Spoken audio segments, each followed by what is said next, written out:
Welcome, Why Seeker. businesses rise to empires while others collapse despite having the same resources, talent, and opportunities? Why do some leaders command loyalty, obedience, and success, while others are ignored or replaced? The problem is not your ideas. The problem is not your money. The problem is that most people do not understand power psychology. In this video, we will solve this problem using the psychological principles of Niccolò Machiavelli. Principles that have silently shaped empires, leaders, and modern billion-dollar corporations. Look around you for a moment. Look at the companies you admire, the leaders you follow, the brands you trust. Now ask yourself this: do they truly hold the most power, or have they simply mastered the art of making you believe they do? Because in business, as in politics, power is not ruled by truth. It is ruled by perception. When I walked among princes, I saw many men with armies at their command who still ruled like beggars, and others with empty treasuries who ruled like emperors. Not because of what they owned, but because of what people believed they owned. And today, nothing has changed. In your world of startups, boardrooms, and billion-dollar valuations, real power is invisible. It lives in the mind of your audience, in the imagination of your competitors, in the expectations of your employees. A business that looks dominant attracts customers before it even proves itself. A leader that appears confident inspires loyalty before he earns it. A company that projects success gets investment while others starve in execution. This is not luck. This is psychological architecture. Because people do not respect reality, they respect perception. And perception is the most profitable currency ever invented. You see, most entrepreneurs waste their lives trying to collect power. They chase funding, they chase employees, they chase numbers. But the wise leader understands something far more dangerous. If you control perception, you control power before you possess it. Look at the world's biggest corporations.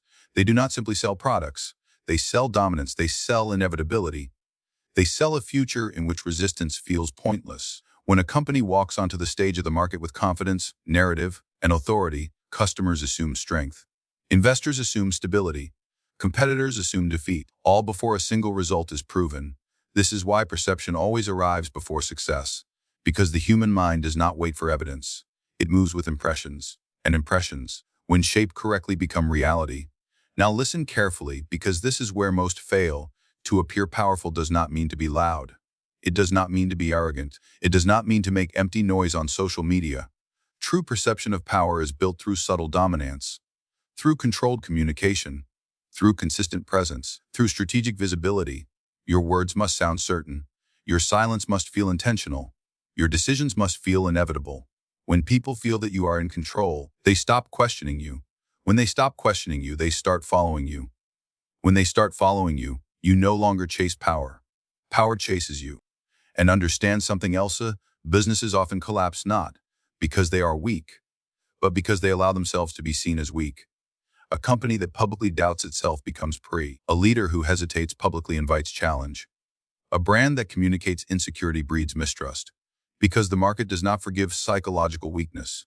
Just as in politics, when a leader appears uncertain, rebellion begins in the shadows of perception long before it erupts into reality. This is why strong leaders never show confusion in public. They may calculate in silence, they may doubt in solitude, but to the world, they appear unshaken. Not because they are fearless, but because they understand fear is contagious, and perception of fear spreads faster than truth. This is also why the greatest advantage in business is not having the most resources, but appearing as if your resources are limitless. A startup that appears unstoppable attracts partnerships. A company that looks unbreakable avoids competition. A brand that radiates authority shortens the distance between desire and purchase. Because customers are drawn to strength like citizens to a fortress, like soldiers to a victorious banner, people do not want to join a struggle. They want to join a victory, and perception makes them believe the victory has already been decided. Now think of this: how do you present yourself? How does your business look in the eyes of strangers? Does it radiate certainty or hesitation? Does your tone carry command or apology? Do your decisions communicate leadership or fear of being judged? Because your audience doesn't just listen to what you say. They analyze how you make them feel. And if you make them feel that you are powerful, prepared, inevitable, they will behave accordingly. They will trust you more. They will buy from you faster. They will defend you even when you make mistakes. This is the true reward of perception, and perception is built through consistency. You cannot pretend to be powerful today and disappear tomorrow. Power perception is not created by a single speech. It is forged through repeated psychological signals. The way you speak, the way you present, the way you respond under pressure, the way you control your narrative. Every moment is a declaration of dominance or submission, and the world records every declaration carefully. This is why leaders who understand perception move differently. They don't rush to prove themselves. They let the world assume. They don't argue loudly. They decide silently. They don't explain every move. They make moves that need no explanation, because real psychological power does not ask for recognition.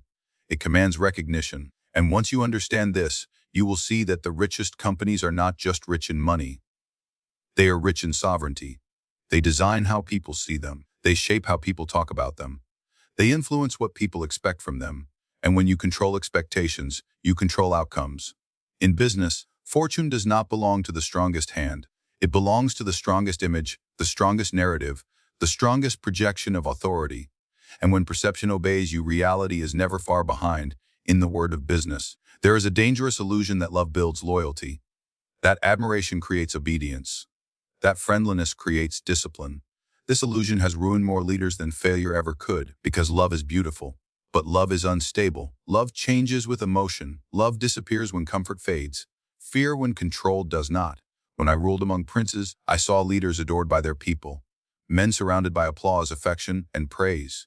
Yet the moment crisis arrived, those same admirers vanished like mist before dawn. But the leaders who were respected, the ones whose presence shifted the air in a room, those leaders remained standing long after love abandoned others. And business is no different. Look inside your modern corporations, your offices, your startups.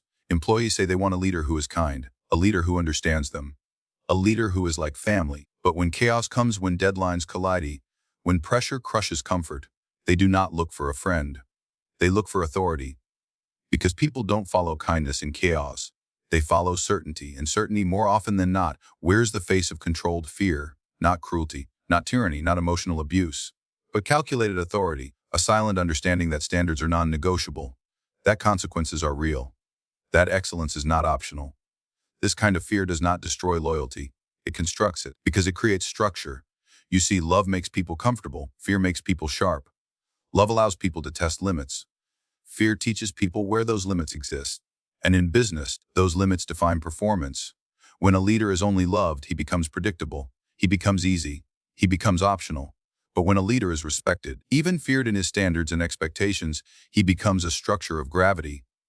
Employees don't work hard because they like him. They work hard because they trust his authority, because they know his approval is earned, not given, because they know his disappointment has weight. This is controlled fear, and controlled fear builds empires. Look at the leaders of powerful corporations. They are not loved every day. They are not praised for being soft. They are not remembered for comfort. They are remembered for pressure. Steve Jobs was not loved. He was feared. Yet his teams created revolutionary products, not because they adored him, but because his presence sharpened their limits. Because they knew mediocrity would not survive in his shadow. Fear, when bound by respect, becomes a furnace for greatness. And this is where most leaders fail. They fear being disliked more than they fear being ineffective. They choose comfort over control, friendship over structure, approval over authority, and slowly their environment collapses into disorder. Because when people stop fearing consequence, they start testing boundaries. They arrive late. They miss targets. They justify failure. They stretch rules until discipline dissolves. And by the time the leader realizes, it is no longer leadership, it is decoration. People do not respect decorations. Now understand this clearly. To be feared does not mean to be hated. This is where fools misunderstand my words. The fear I speak of is not emotional violence. It is not humiliation. It is not instability. It is predictability backed by consequence. Your employees must not fear your mood. They must fear your standard. Your team must not fear your voice. They must fear your consistency. When consequences are clear, people feel safe, because they know exactly where they stand. Fear created through chaos destroys loyalty, but fear created through structure strengthens it. Because people are not afraid of discipline, they are afraid of uncertainty. When a leader becomes unpredictable, shouting one day and smiling the next, punishing today and forgiving tomorrow, he creates psychological chaos. And chaos destroys authority. But when your expectations are sharp as iron, when your standards never leak, when your reaction is consistent to behavior, you create an environment where people rise instead of rebel. This is why controlled fear is stronger than fragile love. Love depends on emotion. Emotion changes with mood.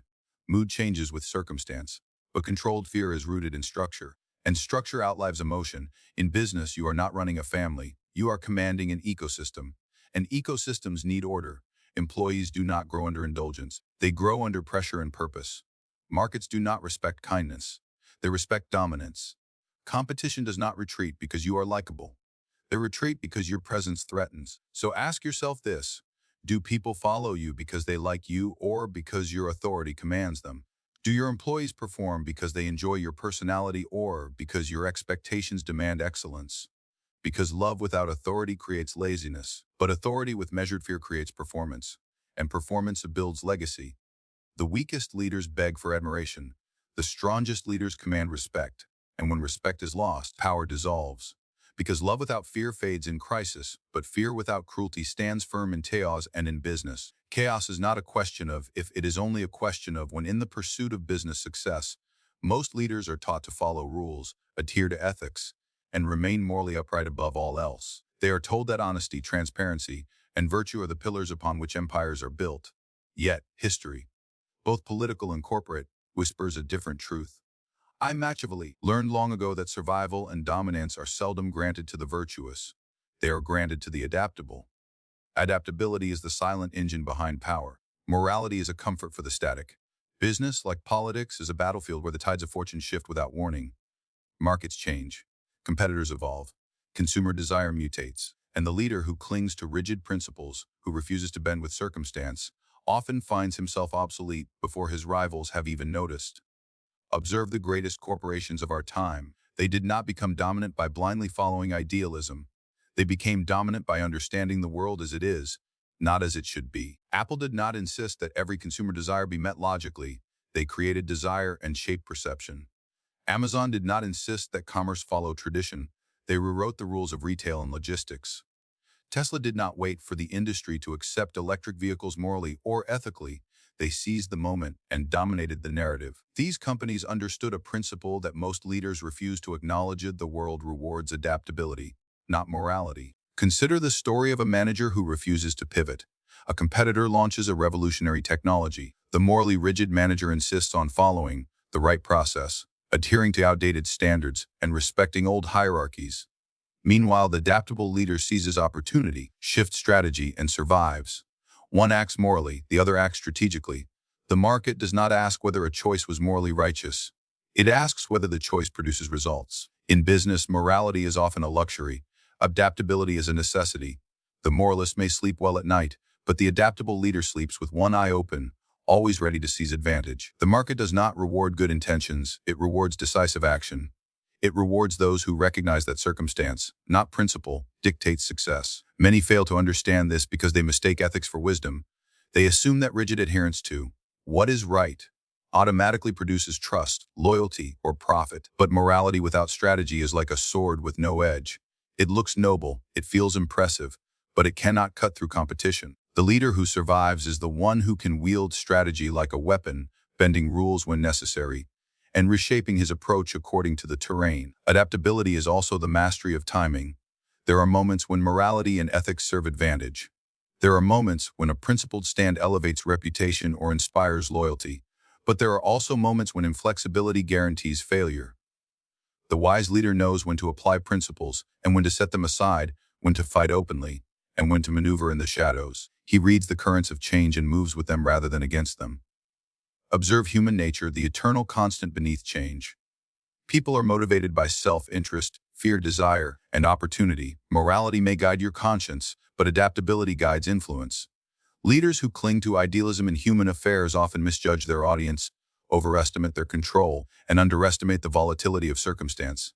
The adaptable leader, however, studies human behavior, adjusts tactics, and leverages psychology to maintain authority. He does not wait for the world to bend to virtue. He bends virtue to the world. In the corporate arena, adaptability often determines survival during crisis. Markets crash. Public opinion shifts. Innovations render products obsolete overnight. The morally rigid leader may insist on transparency, fairness, or tradition in every action. He waits for conditions to improve. He prays for opportunity to appear. Meanwhile, competitors who are flexible, creative, and unburdened by excessive scruples pivot, innovate, and dominate. The market favors the nimble, the resourceful, and the cunning. Morality, when applied without discretion, is a straight line in a world that moves in curves. It constrains action. It invites exploitation. Competitors notice hesitation and capitalize. The adaptable leader moves like water, changing form, seizing openings, and shaping the battlefield according to circumstance. He understands that morality can be applied strategically, but never at the cost of survival or growth. Even in dealings with allies and employees, adaptability is paramount. A rigid manager demands absolute loyalty, adherence to procedure, and unquestioned obedience. An adaptable leader studies motivations, balances incentives, and modulates authority according to context. He recognizes that human behavior cannot be forced into rigid molds without resistance. Flexibility creates loyalty, compliance, and performance in ways rigid morality cannot. History teaches the same lesson. Princes who valued morality above pragmatism often fell to intrigue and deception. The adaptable, even when morally ambiguous, survived, expanded influence, and shaped empires. Business, as a modern reflection of that political reality, obeys identical rules. Ethics may serve as a compass, but adaptability is the rudder that navigates storms, directs growth, and ensures dominance. And understand, this adaptability is not the abandonment of principle. It is the recognition that principle without context is meaningless. It is the ability to interpret, to adjust, to innovate without losing purpose. It is the difference between a leader who survives fleetingly with rigid ethics and a leader who endures, prospers, and controls outcomes because he aligns morality with reality, not reality with morality. The world does not reward intention, it rewards effectiveness. The morally rigid founder may sleep in comfort, admired for his honesty, but he risks irrelevance. The adaptable leader may be criticized, misunderstood, or even despised for pragmatic decisions, yet he thrives, expands, and endures. Fortune favors those who navigate reality, not those who cling to idealized visions of how it should be. And in the end, business is survival. Business is competition. Business is war by other means. The leader who survives and dominates is not the one who obeys moral dogma blindly, but the one who masters circumstance, reads opportunity, and molds strategy to reality. Adaptability is the true moral code for those who aspire not merely to exist, but to command influence and prevail in business. The Navy believed that money, equipment, and physical resources are the true pillars of success. They assume that wealth alone commands markets, that factories alone generate empires, and that capital alone guarantees influence. But Machiavelli, have observed the truth across centuries of power. Both political and economic material wealth is fleeting. It is fragile. It is a tool, not a weapon. The true dominion lies in mastery of the human mind. Consider this carefully. A wealthy company can fail overnight. A factory, no matter how vast, can become obsolete. Capital can vanish in a single market downturn. But a leader who understands psychology controls forces far more durable than money. Influence, persuasion, perception, loyalty, fear, and ambition are resources no bankruptcy can seize, no competitor can destroy. They are infinitely renewable and infinitely powerful when wielded correctly. The battlefield of business is a battlefield of minds. Investors, employees, partners, customers, and competitors all react to perception, emotion, and strategy before they react to products or profits. Understanding what motivates people allows a leader to shape behavior, direct energy, and create outcomes that material resources alone could never achieve. A company can have factories and cash, but without psychological mastery, it will be led by reaction instead of strategy. Look at the greatest empires of commerce in the modern era. Apple did not conquer markets solely with hardware. It conquered minds. Tesla did not dominate the automotive industry through assembly lines alone. It dominated ideas, desire, and aspiration. Amazon did not rule retail through warehouses alone. It ruled expectation, convenience, and psychological habit. All of these companies wielded psychological understanding like a sword, while wealth was only the tool that facilitated execution. Psychological mastery begins with perception of authority. Employees must feel purpose and direction. Customers must feel value and identity. Competitors must feel challenge and inevitability. A leader who can manipulate these perceptions controls the market before a single transaction occurs. The rich who lack this understanding may have money, but their empires are fragile, subject to the whims of sentiment, reputation, and human unpredictability. Control over human behavior is also control over ambition. The most dangerous force in business is human desire unchecked. Employees who are disengaged, investors who are uncertain, and consumers who are skeptical will unravel the strongest financial structure. But when a leader understands motivations, desires, and fears, he channels them to achieve his objectives. He converts resistance into compliance, competition into collaboration, and doubt into loyalty. This is psychological power, and it is more potent than any vault of coins. Every interaction in business is psychological warfare. Negotiation, marketing, leadership, and competition are battles fought in perception. Consider the investor meeting. A wealthy company may display balance sheets, facilities, and projections. But the leader who reads body language, anticipates objections, and directs the conversation controls the outcome. Capital without influence is static. Influence without capital shapes reality. One can manipulate perception to acquire capital, but capital cannot buy perception when the human mind is unconvinced. The mastery of psychology also demands understanding human emotion. Fear, desire, greed, ambition, loyalty, envy, and pride all drive decisions. The leader who manipulates these forces can guide outcomes far beyond what material resources allow. Employees will exceed expectations when motivated correctly. Customers will pay premiums when desire is crafted.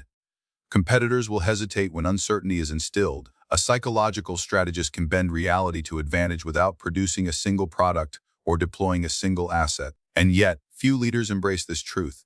They scramble to accumulate wealth, hire staff, build infrastructure, and expand facilities, believing that these tangible assets alone define power. Meanwhile, a cunning competitor may leverage human psychology to achieve tenfold results with fewer resources. It is the invisible hand of influence that creates kingdoms. Wealth amplifies power, but cannot create it. Psychology creates power, wealth merely supports it. Consider crises where material resources are tested. Markets crash, supply chains fail, and products falter. A company with vast resources but poor psychological influence collapses under pressure. Employees panic, investors withdraw, customers flee. Yet a psychologically masterful leader, even with fewer resources, stabilizes perception, channels emotion, and retains control. He uses fear strategically, inspires loyalty, and turns uncertainty into opportunity. Psychological power withstands shocks that material wealth cannot.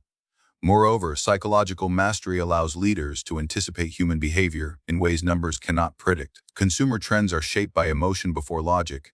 Employees react to vision before compensation. Competitors act on assumptions rather than facts. Understanding these forces allows a leader to maneuver before events occur, to act strategically rather than reactively. Resources without foresight are tools, minds with insight are instruments of destiny. The greatest advantage of psychological mastery is leverage. One persuasive leader can influence thousands. One strategic decision can shape markets. One subtle signal can determine perception of value. Material resources are finite, people, minds, influence. These can multiply power exponentially. A leader who ignores this is like a soldier fighting without intelligence, relying solely on armor and swords while the enemy controls the battlefield unseen. And remember, psychology is not manipulation for cruelty or self-indulgence. It is the disciplined use of influence to achieve strategic outcomes. It is reading the human condition and acting decisively, balancing fear, respect, loyalty, and ambition to guide behavior toward your objectives. Those who master this create empires that endure. Those who rely only on material strength create empires that crumble under pressure. Every negotiation, every decision, every marketing campaign, every internal policy, every brand message is an opportunity for psychological leverage. Wealth without psychological insight is temporary. Influence without wealth is enduring. The leader who understands this principle does not simply play the game of commerce, he controls the game itself. In the realm of business, as in the realm of princes, success does not favor the virtuous, the knave, or the complacent. It favors the strategic, the perceptive, and the psychologically astute. Power in commerce is first perceived before it is possessed. Authority is felt before it is enforced. Loyalty is earned through fear tempered with respect, not through fragile affection. Flexibility, not rigid morality, ensures survival in the storms of change. And mastery over minds, understanding human desire, fear, ambition, and perception, triumphs over mere material wealth. Those who grasp these truths do not merely participate in the market, they shape it. They bend competitors, inspire teams, and command customers before a single product is sold or a single dollar is earned. The modern leader who embodies these principles becomes an architect of outcomes, not a servant of circumstance. Business, like politics, is a battlefield where insight, adaptability, and psychological control dictate destiny. The empires that endure, the brands that dominate, and the leaders whose influence persists are not those who wield resources blindly, but those who understand the mind, manipulate perception, and act with calculated authority. To succeed in the merciless theater of commerce, one must see clearly. Fortune favors the prepared, power favors the perceptive, and those who master human nature will write the rules of their own success.